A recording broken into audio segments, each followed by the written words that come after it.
Welcome to Yell, Fight, Sooie, college football from three friendly-ish rivals. All right, welcome to Yell, Fight, Sooie. We've got a lot of yelling, a lot of fighting, and unfortunately, Scott, for this week at least, not too much Sooie. We've got Scott McIntyre here, our regular Woo Pigger. How's it going, Scott? Hey, great. We're still losing players to the transfer portal, but supposedly we're going to get a few too. That's usually how that does work, I guess. And we've got our yeller, Andy Tom Cheston. We're going to talk about you guys a lot today, actually. How's it going this morning? We've sold our soul and we have no character, but we might win some more football games. Yay. Well, there you go. That's about awesome. And then I'm James Christopher, the fighting one in here. And we're going to start. I almost made what would have been very much a inappropriate joke. And that would have been that there was, in fact, a fight in a domestic violence situation. We talked about this on the show a couple of weeks ago. Chris Beard, Texas Longhorn basketball coach, or should I correct myself? Former Texas Longhorn basketball coach, fired for the incident with his fiance. It's what I wanted to have happen, but I'm curious to get y'all's take on it. We'll start with you, Andy, about just the school down the road from you guys. Your thoughts on firing Chris Beard? Nothing to do with the rivalry. I think the University of Texas did the right thing. I think I have no personal tolerance for domestic violence, for hitting your wife or child or whatever those things happen to be. Husbands too. Don't hit your husbands, please. I've been a victim. It's not good. Bought the wrong milk one time and it was just downhill. But I told you I was sorry. I curled up in a fetal position. That should have been enough for you. Whatever. But seriously, I don't think there's any room for that in college sports. I don't think there's any room for that in society. And I think there has to be consequences to your action. I was taken aback by the almost immediate response from Chris Beard's lawyer. And frankly, he's getting some of that contract, right? I mean, he did earn some money, at least a few months of it. He should be able to afford a better attorney. Because okay, so I didn't see fill us in. I did not see what the lawyer or hear what the lawyer said. Well, the first part of it that just takes me right out of it, and I don't, it's on personal picadillos. There was misspelling in the public statement that he put out, like a pretty blatant typo. But the general message that the lawyer set out is, well, this is going to turn out to be just a big misunderstanding, and the University of Texas is going to be sorry that they acted so rashly. I think we need more rash actions when it comes to domestic violence against women. And I think the University of Texas was 100% in the right in this. And I think, it's going to cost them a couple of conference games because I think the guy they have sitting on their bench right now is not as good a coach as Chris Beard, but he's probably a better human being, bar being pretty low. And I think the University of Texas athletic department has said that's more important at this moment. So I applaud them. Scott, obviously the obvious comparison to the sport that we all also love very much is the Trevor Bauer situation where will a team sign him, won't him? At the end of the day, we have so many people who I think want to excuse this behavior by being purely reliant on what a judge decides or what a jury decides. But at the end of the day, it seems to me as an organization, you should make a decision of we want to be with the kind of person who doesn't get in those problems at all, or we're okay with putting up with that to a degree. Yeah, I mean, first of all, it's the correct decision. Chris Beard made the decision for the university. I mean, he really did. When he raised his hand to begin with, this was not going to end well. I'm familiar with Chris Beard from the past because he coached at University of Arkansas Little Rock, which school where I went actually, and in following them, so Chris Beard is a phenomenal coach on the basketball court. He's amazing. He can beat you with his players and then take your players and beat you again. He's really good, but there is a line that has to get drawn, and this was it. We're a forgiving society, right? People get second chances all the time. Chris Beard will get a second chance, regardless of what a judge or jury decide.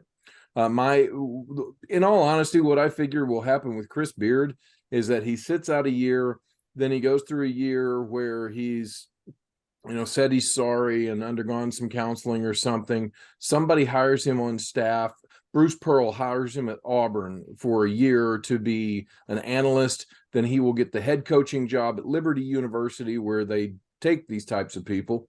He'll stay there for 2 or 3 years and then replace Bruce Pearl at Auburn, where obviously Auburn doesn't have problems with taking coaches that were under NCAA sanctions as well. So Chris Beard will coach again. He's not going to get found guilty. Rich white guys don't get found guilty and sent to prison for this type of thing. Let's just face it. They should, but they don't.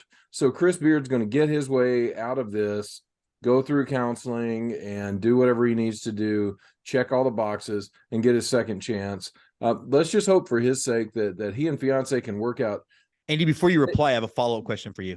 Let's just hope they can work it all out, and he can work himself out, because he is a good coach. And if this was some misunderstanding, it'll come out, but it sure doesn't seem like it was a misunderstanding. It seems like, he physically abused his fiance. Andy, I know you want to chime in with Scott, and I definitely want to give you a chance. But one of the other things I wanted to address to you was, we both had experiences with both of our programs at all levels where there's been some nose holding, where maybe they've held on to a player they shouldn't have, or hired a coach they shouldn't have. I find it to be recently, but I find it to be at least with that. I think the thing that has me maybe even more encouraged about Texas making that decision was really, it's also a program that's on the verge of kind of becoming a big deal. It would have been super easy to let this thing play out and continue on the path. They might have set that basketball program back years, but they made the decision anyway. Chris Beard is a great story for the University of Texas. He's an alumni. He made his way through the coaching ranks, came back up and took over his home program. That's a fantastic story. College sports loves those kind of stories. A couple things I think that where I disagree with Scott is that if you're going to see a rich white guy suffer the consequences of his actions, it might be this, because he has lost University of Texas backing, which means a big deal in Travis County and in Austin. If he was still the coach, yeah, I would 100% agree with you. There's no chance he's prosecuted. It goes away. But because he's been fired, he's lost that lawyer team behind him and the university's protection behind him. And Travis County, if there's any county in Texas that there's a chance he'd be prosecuted, it might be that one. So the odds are still low, but I don't think he's quite off the hook, because I don't think you can misunderstand bruises around somebody's neck. And there were bruises around somebody's neck. That's not, I put my necklace on too tight and tripped down the stairs. That's not a thing that happened. And I know the fiance has recanted a little bit, but the money's gone now. So I'm wondering how long that lack of agreement is going to, or how long that agreement's going to last now, because there is no more money to protect. I do agree that he's going to end up in coaching again, but I don't even think he's a Bruce Pearl bench guy. I think he's going to get a job at Murray State for a while. One of those schools with Richmond where you go, they're in the tournament every year. Who are they? And then the Richmond Spiders sound cute, and you find out their coach has now moved to Washington, where nobody does criminal background checks. And then they go somewhere else, and then eventually they're back in the ACC or the SEC. Different road, but I think I agree with the end result. That road doesn't have. If he's prosecuted and convicted, that road never happens, and I guess that's my point. The conviction's never going to happen here. If it does, it's. I think I don't think there'll be some kind of plea deal that we won't hear about. There'll be some kind of settlement. I mean, and around the world it goes, and then we wonder why this is a recurring problem. Sure. In society. You can find a major story of domestic violence in any of the major sports. It seems like annually. So it's definitely something that we like to say we want to fix, but we don't actually do the things needed to fix it. I just hope he enjoys his time as a Wichita State Shocker. But you have to identify that there's a problem and actually bring it to light before you can do anything about it. And that's really the that should be on their jersey right there. Why are y'all doing U of H's hand sign? What's up with that? But I think that I think in looking at this, we've called it out. Okay. This stuff, domestic violence didn't get called out 30, 40 years ago. If it did, it might be a blurb somewhere, but this is a story, right? This is a real story. We deal with these types of things now. Let's hope. Yeah. Hey, I hope I'm wrong, guys. And I hope that if there's a case here that they prosecute him hard, but we'll see. Okay, let's move on then. Andy, I'm going to you take control of the show just for a second because A&M did hire offensive coordinator Bobby Petrino. I will say that the response from other Aggie friends of mine, not exactly ready to throw a parade through College Station. Please talk to me a little bit about this hire, both public relations wise, but also X's and O's wise, and what you're feeling about it. I'm not thrilled, and I think a lot of it is based on this idea, and you guys can scoff at this and laugh at it, but A&M does at least say that as a student, we hold ourselves to a high standard of moral integrity and being, knights and scholarly gentlemen and all this stuff that we kind of built our reputation on, at least internally. And when you hire somebody that is a known low quality, low character individual, and that is Bobby Petrino's rep, whether it's deserved or not, we can talk about, but that's the rep. We were joking about it last week. I was re-listening to the show about Bobby Petrino's adventures in Las Vegas and how fun that was going to be to talk about. Well, now he's in College Station, which I can only assume means his wife saw the talent in Las Vegas and said, you can live in Bryan. Brian's fine. I'm this bill from a Vegas chopper shop that you've got on your phone, Bobby.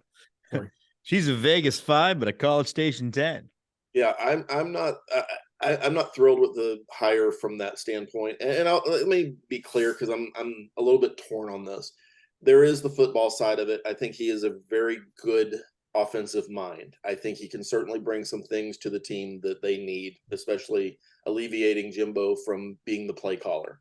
And I think he does. A number of national pundits have said, and I agree, if there's anybody that's going to tell Jimbo Fisher to go fuck himself if he starts meddling, it'll be Bobby Petrino. So that, I think, that could work from that standpoint.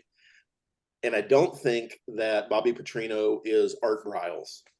So right, part of the low character thing, nothing he's done is illegal.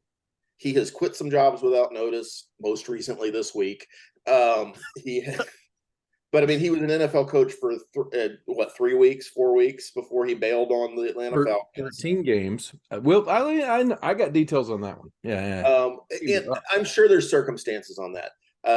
He was at Louisville, turned Brom into a capable quarterback. And if you don't know who Brent Brom or Brian Brom is, you probably don't, because he stopped being a capable quarterback as soon as he left college. Had a very successful run at Arkansas with an unfortunate incident at the end. And that's, I think, where the reputation piece comes from. But again, nothing was illegal. It's right. Just his reputation is that when he's done, he's going to quit on you. He might be having illicit affairs, which A&M coaches have had illicit affairs before. They just haven't been on national media. But I don't love it. I don't love the look of it. I don't love having to recruit to a family that when you have you have Durkin as your defensive coordinator and Petrino as your offensive coordinator. And I don't think Durkin's in the same category, but it's a difficulty that you've created for yourself when you didn't have to. You add to that Adazio as our offensive line coach, who's 703 years old. And failing health and maybe coming back, evidently. It's not a good look. And I don't love the idea that you've created a risk where there didn't have to be risk. Because I do think it's a kind of a high risk, high reward move to hire Bobby Petrino as your offensive coordinator. But there's no need for A&M to have taken that risk. Scott, I want you definitely to chime in, because I know you have a lot to say on this topic, but I want to offer one more thing to consider. It felt from the outside looking in very much square peg, round hole. And how many times have we seen, I mean, heck, I've seen it twice in the last 7 years of my own university, where you're sort of forced to make a coordinator change or coordinator hire. They don't always work out. And it seems like it's the beginning of the end for a coach. So you take me through what your thought on that. Yeah, so you nailed it. I mean, if you go back to 2007, Arkansas was in that exact position. Houston Dale Nutt had a fan base that didn't want him around anymore. They're flying planes with banners saying "Fire Houston Dale Nutt." That makes it pretty clear when you're in the middle of a game and the recruits look up and see a plane flying overhead to fire the coach.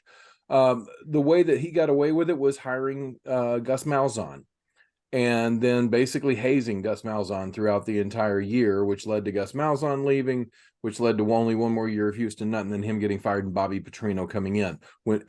So this happens all the time, right? This is we talked about this. A lot of people wanted to see Jimbo lose his job at the end of last year, but apparently Texas A&M has Oklahoma money and couldn't buy him out. Whatever. But I don't want to interrupt you, but the people You're going to anyway. I am. Maybe I didn't interrupt you. The narrative that everybody wants to get rid of Jimbo Fisher isn't true, because the boosters that matter, the people who actually would write those checks, the conversation between them and Jimbo Fisher's people was, what do we need to give you to make sure this doesn't happen again? Okay. And the concession for that check, that blank check, basically was, you're going to have to give up some play call. You're going to have to give up play calling duties. Well, sure, and I mean, but that's this program, and not the guy who just focuses on one aspect. So there was a condition, but it wasn't a move. This was not a move to hire an offensive coordinator because they want to undermine Jimbo Fisher. They want Jimbo Fisher to be successful. The Twitter fans, the people at my level, absolutely lost all their faith in Jimbo Fisher. The good news about Twitter is that the second he wins 2 games in a row, they'll all be back because they're all emotional idiots. Well, and that's but I do think the argument, I want you to give you a chance to respond, but I want to add, I'm done interrupting. To me, I get what you're saying, Andy, but when UT hired Brian Harsin to be a new offensive coordinator for Mac, they wanted him to succeed. He's a great offensive mind. And then I'm sure the guys they brought in for Tom Herman and the guys they brought in for Charlie Strong also, they didn't want them to fail. It sometimes it just feels like a death rattle thing. No, and I can see where it would feel that way, and it might turn out to be that way. My point is that the boosters that matter, let's put it this way: the BBs are still mostly in the same box. There is not a second set of boosters that is. Would you say that those BBs are Spencer rattling around? They might be. Nice. Streaks alive. But here's the point, guys. Look, okay, you bring in an offensive coordinator to correct the problems that you had the previous season, right? The offensive coordinator, whether they turn it around or not, there's an ego that goes along with being a head coach and losing that part. When does this ever turn into something that's successful, that lasts more than a year or two? So Jimbo Fisher, I'm sorry, I thought you were finished interrupting. So Jimbo Fisher had that wasn't right last year to win plenty of football games and failed to win plenty of football games. And maybe not everybody, but a lot of people were calling for his head. So his next move is hire the offensive coordinator. We called this in November. We said this was going to happen. This happened. You got an excellent X's and O's guy in Bobby Petrino. He's fantastic. He will beat you on the field. He almost beat Arkansas with Missouri State this year. Bobby Petrino is excellent on the field, but historically, when he was at Auburn and was Tommy Tuberville's offensive coordinator, there were boosters that wanted him to take over Tuberville's job and boot Tuberville out. Bobby Petrino fixed all that and flew to Louisville in the middle of the night, took that job, left Louisville in the middle of the night to go to Atlanta. Okay, that's a step up. But then in a 3-10 season, 13 games into the year, he left notes in his players' locker room in Atlanta letting them know that he's going to Arkansas. And before they're all in the locker room reading the notes, this guy's running a press conference to be announced as Arkansas's head coach. Yeah, absolutely true story. Arthur Blank was livid. Obviously, everybody knows what happens with a motorcycle and a blonde. Look, a 5'8" pasty white guy going through a midlife crisis that has a 6-foot blonde available to him. A lot of guys are going to make a terrible decision there. Okay. You see it happen all the time. We all have friends that have been divorced or they've put themselves in jeopardy because of knuckleheaded decisions. He did that. Now, from there, Bobby Petrino's paid his penance. He went to Western Kentucky. He went to Missouri State. He won at those programs. He reclaimed his image. But the Zebra's not going to completely change his stripes. He's excellent on the field. He has problems recruiting. He can win with somebody else's players. He's done it all the time. But when he had to go through an entire recruiting cycle, 4 years at Louisville this last time, his team fell apart. Absolutely fell apart. So Bobby Petrino is going to be great from an X's and O's standpoint. I think it makes a lot of sense because what he wants to do offensively and what Jimbo want to do offensively mesh quite well from what I see. I think Texas A&M will have a very successful offense next year, but your coaching staff ain't getting no younger. How long will and Andy, as you get ready to reply to respond to Scott, I can tell you have a lot to say. But how much of that is your concern? Like, I think the cliche is to go younger, more innovative. There's certainly a book on Petrino as far as what his offensive style is, or do you care about that stuff? For me, I think I've changed jobs. I've changed jobs in regrettable ways a couple times in my life. And I'm not excusing Bobby Petrino, but I think there's two sides to every one of those stories. Specifically with the Atlanta Falcons, he was brought on to be Michael Vick's coach, and guess what happened to Michael Vick before he got there? Michael Vick got arrested and put in jail for dogfighting. And so Petrino cut bait, and shouldn't have the way he did, but cut bait because he saw what the Falcons were about to be for a couple of years and didn't want to hitch his horse to that wagon. Could he have handled it better? 100%. Should he have? Yeah. Petrino, at the end of the day, is an asshole. He has been an asshole at every one of his stops. Some of his players respect his ability to call plays, respect what he did for their careers in getting them to the NFL or making them productive college players. But I don't think anybody's going to be holding a reunion for guys who love Bobby Petrino and having to worry about booking more than a 4-top at Denny's. So from that perspective, the challenge for Jimbo then becomes get out of Petrino's way as far as calling the offense.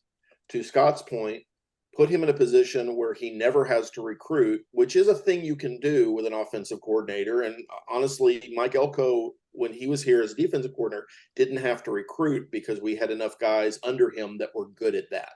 So if that's the role and you've got great recruiters under Petrino, but Petrino doesn't have to do anything but shake a hand when these kids come to campus, that might work. My bigger concern from just a completely strategy standpoint, which is going to bore the hell out of everybody, is that one of the problems Jimbo Fisher's offense has is one of the problems Bobby Petrino's offense has had as recently as Louisville. And I can't claim to know what was going on at Missouri State.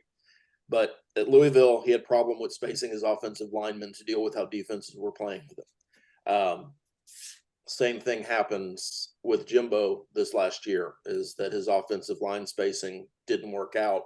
And so you have a lot of holes and a lot of easy paths to the quarterback. Petrino, as recently as last year, was letting a lot of people get to his quarterback, even with no matter who he was playing.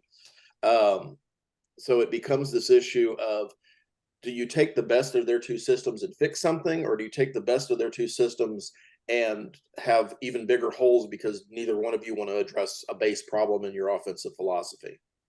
That to me is concerning. I do think it could work because Petrino's about to inherit more talent than he's ever had in Connor Wegman, in Evan Stewart, in Reuben Owens. Yes, you had results, but what was your outside receiver at Arkansas? Kobe, what's his name? I was talking about Auburn. When he was a coach at Auburn, he had a ton of talent with Tommy Tuberville and won a national championship. He's had this type of talent before, and he knows how to use it. Great. My point is, it's one of the top two groups of talent then, okay? And we can argue. I mean, Atlanta. We need to do this show live one time, just the three of us together in the same room. The NFL team he coached. 3 and 10 did not have talent. This is an NFL show. Anyway, it could work. I'm not expecting it to. I don't disagree with you, Jim, or you, Scott, that this could be a death knell.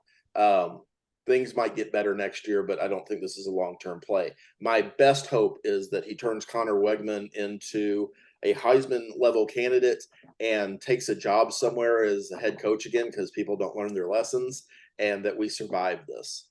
But I don't see it being I think you're about to go. I also don't think we were really a 5-7 level team this year. I think there was a lot of circumstances that I do understand your record is what it says it is. At the right. But you can look at games and see you lost by a score, so it could have gone either way. I get it. Totally get it. Yeah. I think if we scored 28 points a game versus the 27 or 26 that we scored, we would have been an 8-4 team instead of a 5-7 team. And you're having a different conversation. If we score 30 points a game, we're a 10-2 team. So it's, if Texas scored 100 points a game, they're 13-0. Just kidding. Exactly. And it's a lot of, If my aunt had a sack, she'd be my uncle. But I mean, I think you're going to have a lot of success this next season or two. I really do, unless there's an ego control. The problem, the problem that I see will be how long will it last. And Bobby Petrino and Jimbo Fisher both. Bobby Petrino can't beat Nick Saban. Okay, look, that's just the bottom line. And so to bring Bobby Petrino in an effort to try to get back up to Saban's level, that I don't know if he's the answer for that, but I do think the systems work well together. I do think the philosophy is in place, and I think you're going to be, from what I saw from the, I'm in the unique position to be living in Missouri and from Arkansas, so I did have exposure to everybody from the cast of Ozark. I don't know how unique that is. Well, so anyway, the point being, I got to see what Bobby Petrino was doing at Missouri State. He took a completely moribund program and turned it around. But yet again, he didn't stay for the full recruiting cycle. So who knows where it was going to wind up going. But the guy knows how to coach. I think you're going to be more pleasantly surprised than most Aggie fans and alumni think. But yeah, no former players are inviting Bobby Petrino over for family dinner. I guess I just was hoping, and we'll move on to the next topic, but I guess I was hoping for you guys for a hire that put energy into the fan base, and this didn't do that. Like we were all hoping for Garrett Riley, but Garrett Riley is playing for a national championship this year or this week, and he doesn't need this job anymore.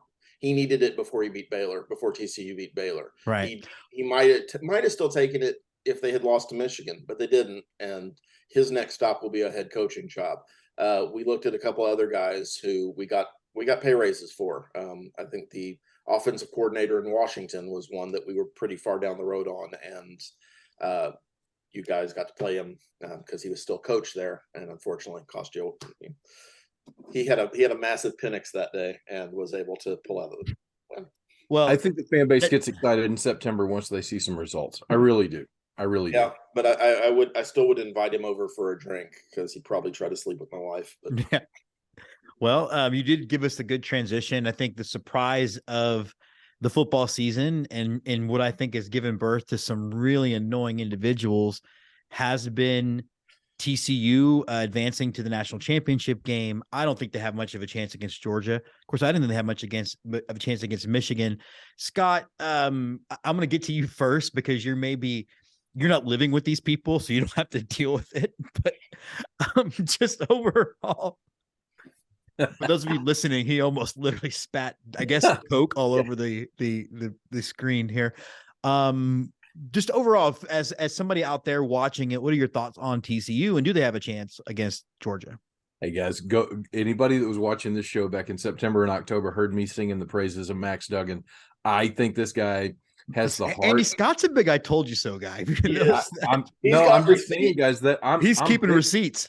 I do. I do. But I'm saying this guy has the heart of Secretariat, right? He's not the most gifted.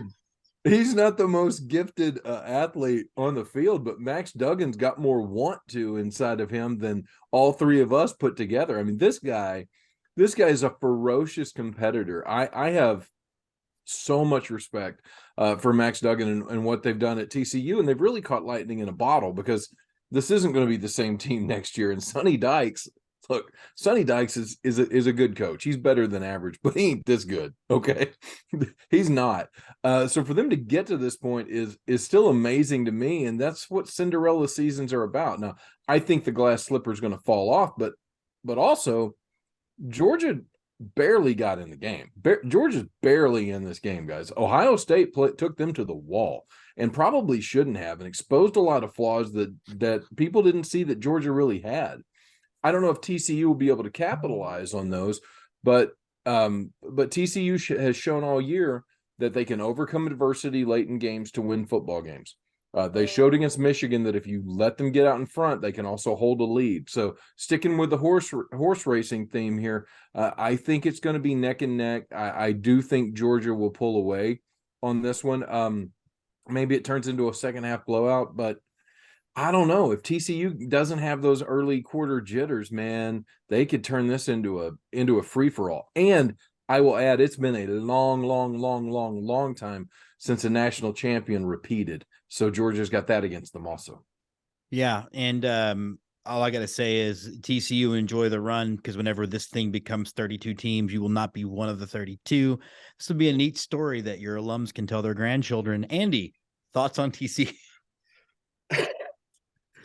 I think you might have a little bit more exposure to the TCU fan that just popped up in the last couple of weeks than I do in Houston. But I certainly have seen a number of realtors all of a sudden who have purple pullovers that they're putting in their ads on Facebook and things, because, we're going to hit that TCU market hard.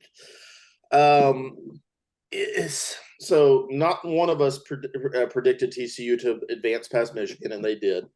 I don't think any of us really predicted Georgia to struggle with Ohio State, and they did. Georgia probably played their worst game of the year, and Ohio State's a great team, and so the talent level was there. I don't think that was all Georgia playing bad, but if there's a difference in this game, TCU's playing with house money. I don't know that jitters are going to become a factor for them, because if they lose, oh well, we weren't supposed to be here anyway. So I think they're going to play full of confidence, vim and vigor. Big Max Dugans all over the place. They might carry their big Penixes around. I don't know. The difference is, for me, Georgia has a different gear that they can get to that TCU just doesn't have. Georgia can fire on all cylinders and absolutely dominate a team. They didn't do that against Ohio State, and I expect Kirby Smart to have them ready to do that against TCU.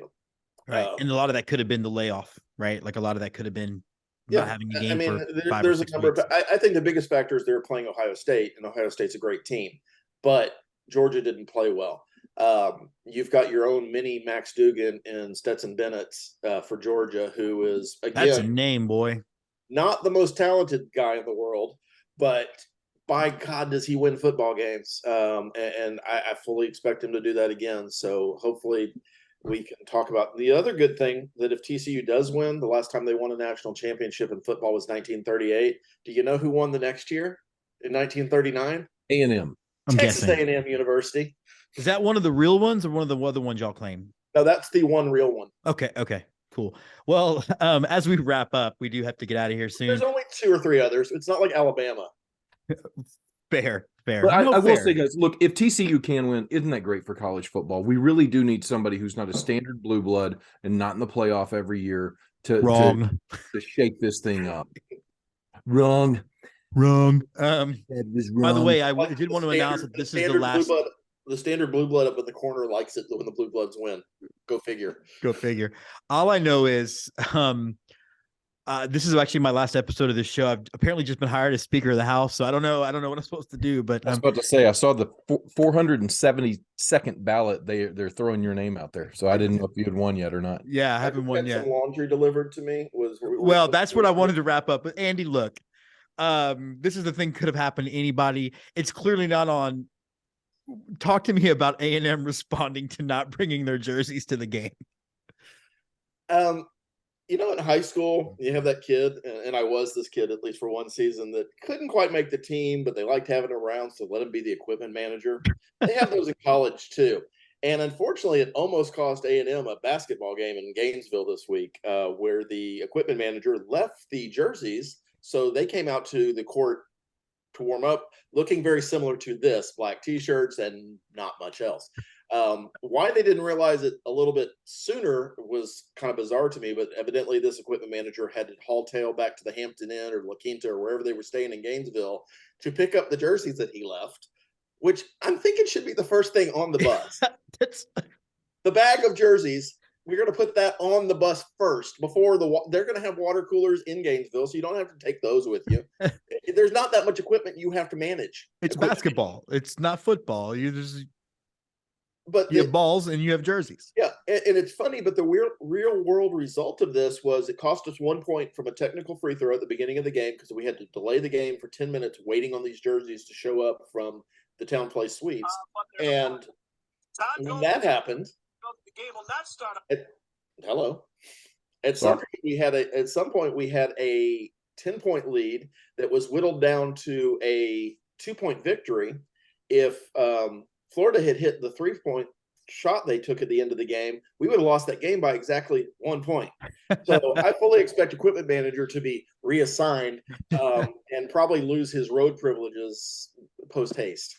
Did I see a quote from Buzz Williams though, where Buzz said, "Okay, they hang the jerseys in my room," and I forgot them. No, it wasn't. He was deflecting. There is no head coach that deals with the jerseys. Major college basketball. They don't even know what jersey they're wearing till they show up, right? Like if Gene Hackman said that, I would believe it, because yes, that's what Hoosiers did, but that's not what's happening in Buzz Williams' world. Well, I wouldn't think so. So whenever I read that quote, I was like, is he being serious about that? They like, Shooter. Hey, coach, we're here with the jerseys. We're going to hang them up in your closet. Shooter got drunk and left the jerseys. That's what happened. Well, here's my question. Is the story more or less annoying because of the way the football season went, right? Like 100%. If you can't laugh at this as an A&M fan, regardless of how your football season went, you're a big sensitive Nancy. I mean, it's ridiculous because it's a stupid story. And if it happened to any other school, we'd be laughing at it. So anybody who's got their panties in a wad about, people are laughing at us and making fun of us, it almost cost you a conference game because your equipment manager had his head up his ass. That's just stupid. And you should laugh at it because you got away with it. Man, there's a Snickers commercial waiting to happen. There really is. All right, that does wrap up Yell Fight Sooie. We're going to say goodbye to our favorite pig, Scott McIntyre. Oink, oink. And Andy's got the laundry ready for August, September. It's folded. I'm ready to go. He's ready to go. And I am the Hook'em, James Christopher. Thanks so much. We will be back next week to talk about what I hope is a dominant Georgia victory in the national championship game. Y'all Fight Sooie is part of the Let's Get To network. Y'all Fight Sooie is produced by Twitchy Dolphin Media.